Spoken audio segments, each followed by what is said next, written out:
Unajua maskini ni nani? Maskini? Mimi maskini huwa simchukulii kwamba yule ambaye amekosa pesa. Maskini ni yule mtu ambaye ana fikra mbovu. Yani akili yake haina akili, naweza nikasema ndio maskini. Ya umekaribia. Maskini ni mtu ambaye hana kiungo. Maskini. Kiungo like kama hana mguu. Okay. Hana mkono. Kwa hiyo mimi ni maskini. Yaani watu wanaita ngoja. Maskini mkono nao. Watu wanaita walemavu. Maskini ni yule mtu ambaye hana viungo. Okay. Kwa hiyo hawezi kwenda kutafuta pesa zaidi, akae kwenye baskeli aombe.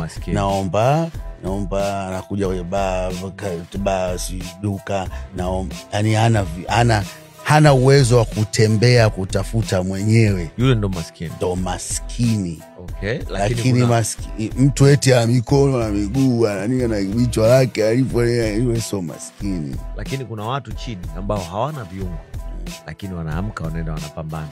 Si ndio maana nakwambia safi. Kwa hiyo umaskini pia ni mindset.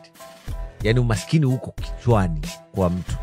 Kwa sababu tukitaka kuchimba zaidi umaskini tutaenda tu kwenye akili, kwa sababu kuna mtu ambaye hana viungo. Kuna mtu mmoja yupo hapa Tanzania I think. Na akili hana mikono, ana miguu peke yake lakini anaenda analima. Sasa unajiuliza huyu mtu analima vipi? Anafanya kila kitu na anatafuta pesa, analisha familia. Kuna watu na wakuta huko mtaani hawana viungo lakini wanafanya biashara, hivyo hivyo wakiwa kwenye vivo vinaniu vimagari vile vya vibaskeli vile. Okay. Anasukuma. Kuna wengine wanafyatua mpaka tofali lakini ni hana kiungo. Tunaenda pale pale kwenye mindset. Huyo ambaye yuko Tabata ameenda shuleni kafundishwa baadhi ya vitu ambavyo havimsaidii kwenye maisha yake.